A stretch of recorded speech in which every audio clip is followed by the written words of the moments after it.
তাতে করে রুটিগুলি করে নি বাবা, আবার তরকারি তো করতে হবে। ও মা রুটি করছে, এই গোলাটা দিয়ে আমি রুটি বানাবো।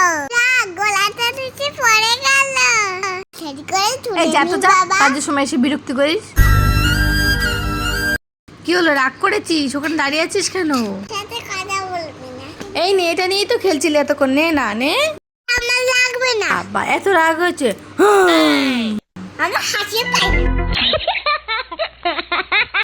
চলে গেলাম। আরে ওরম করিস না, ছাড়ো, আরে আমি করে দিচ্ছি। এরকম করতে নেই সোনা। আরে হাঁটা ছাড়, এরকম করছিস কেন? মাথাটা আঁচড়ে দিয়ে ভালো করে আমার চুলে স্কুল যাবি। এলোমেলোই থাকে। আবার এলোমেলো করে দিবি, যা আজকে এলোমেলো করে নিয়েই তুই স্কুল যাবি। চলো টাটা। মা আমাকে করতে ভালোবাসে, মায়ের সঙ্গে আমার রাগ করা উচিত হয়নি।